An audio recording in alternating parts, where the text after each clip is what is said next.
Chapitre 10. Toute la vérité, rien que la vérité. Oui, qu'on fasse venir Monsieur Larsan, répéta Rouletabille.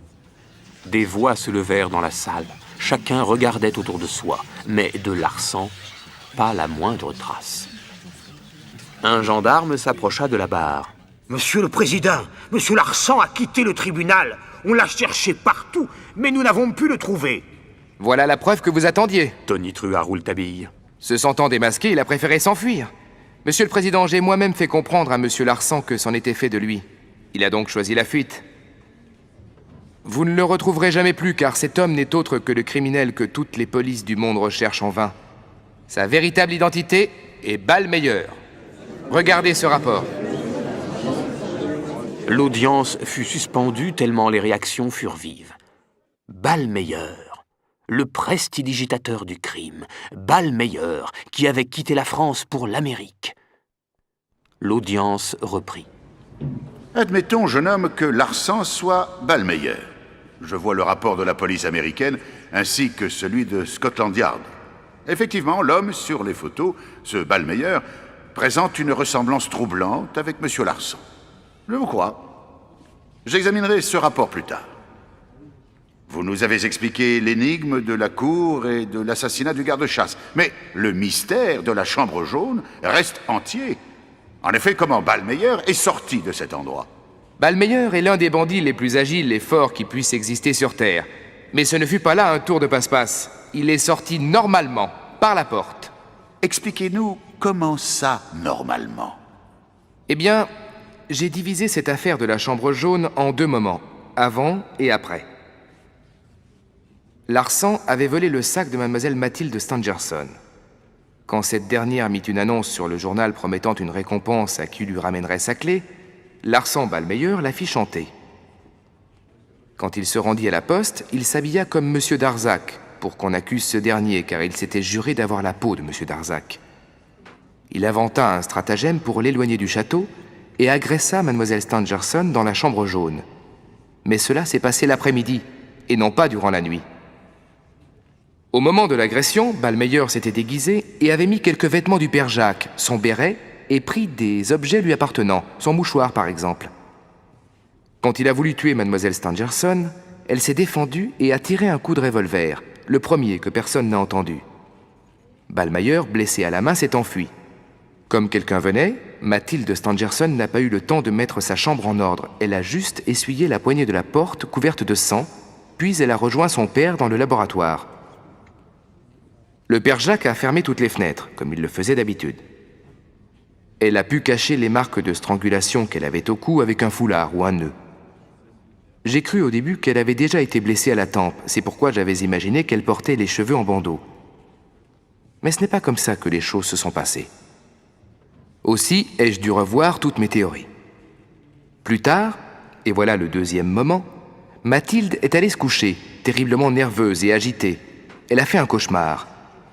Elle a cru revoir l'homme qui l'avait menacée. Elle a crié, dans l'obscurité. Elle a essayé de prendre le revolver sur sa table de chevet qu'elle a renversé dans la précipitation. Elle est tombée sur le coin de la table, ce qui explique le cheveu blond que j'y ai trouvé et sa blessure à la tempe. La balle qui est partie du revolver est allée se loger dans le plafond. Elle a crié de nouveau et elle a perdu connaissance. Vous vous souvenez que M. Stangerson dit avoir entendu 2 coups, dont un était sourd. Ce bruit sourd, c'est tout simplement la chute de Mathilde Stangerson. Votre explication est très brillante, Fit le président. Garde, relâchez M. Darzac. Monsieur Darzac, on vous doit bien des excuses et on peut dire que vous devez une fière chandelle à M. Rouletabille. Mais j'ai besoin encore d'une autre explication. Quel genre de rapport pouvait-il y avoir entre mademoiselle Stangerson et M. Larsan Ballmeyer? Cela, je ne peux vous le révéler car c'est du domaine du privé.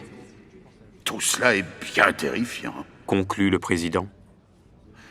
Je prendrai contact avec les autorités pour qu'un mandat international soit délivré contre Ballmeyer. Quelques jours plus tard, je me trouvais en compagnie de Rouletabille. Il faut dire que j'étais resté sur ma faim et qu'un point fondamental restait à élucider. Cher ami, fis-je à Rouletabille, vous êtes bien cachotier. Comment avez-vous eu la certitude que Larsan n'était pas ce qu'il disait être? Larsan me devançait toujours où que j'aille. Je le voyais partout là où il se passait quelque chose. Cela m'a mis la puce à l'oreille. Et puis, vous vous souvenez de la canne que Larsan avait toujours ces derniers temps? Oui. Et alors, quel rapport y a-t-il avec cela? Larsan n'avait jamais eu de canne, et cela m'a étonné. Quand il a feint d'être sous l'effet d'un narcotique, la nuit de l'assassinat du garde-chasse, j'ai regardé sa main. Il avait une blessure presque cicatrisée dans sa paume. La canne servait à cacher cette blessure. J'ai eu l'idée de regarder sa main à cause du binocle de presbyte trouvé dans ma chambre. Seul Larsan était presbyte. Il me surveillait. Je ne vous en ai rien dit parce qu'il fallait que j'aille jusqu'au bout. Larsan était quelqu'un de dangereux. Oui, je comprends. Mais ce qui m'échappe encore, ce sont les rapports entre mademoiselle Stangerson et Ballmeyer. Ça, c'est une longue histoire. Mademoiselle Stangerson, qui se trouvait en Amérique, avait rencontré un homme dont elle était tombée éperdument amoureuse. Elle était jeune et inexpérimentée. Elle a vite succombé au charme d'un don Juan tel que Ballmeyer. Elle séjournait à ce moment-là chez une tante. Probablement aveuglée par l'amour, elle n'a pas compris que cet homme n'était qu'un scélérat. Elle s'enfuit avec lui, et ils se marièrent très facilement comme les lois américaines le permettent. Tout de suite après, Ballmeyer fut arrêté par la police. Mathilde retourna chez sa tante. Malheureusement, elle attendait un enfant qu'elle dut abandonner. Elle rejoignit son père, M. Stangerson, qui lui ne sut rien de cette triste histoire, et le décida à revenir en France, où elle s'installa au château du Glandier. Ballmeyer s'évada de prison. Il partit lui aussi pour la France, où il s'inventa une nouvelle identité et une nouvelle profession. Il rencontra Mathilde par hasard, lui vola son sac, et le reste, vous le connaissez. Mais pourquoi, cher ami, avez-vous dit un jour qu'elle vous rappelait le parfum de la dame en noir? Ça, c'est une autre histoire.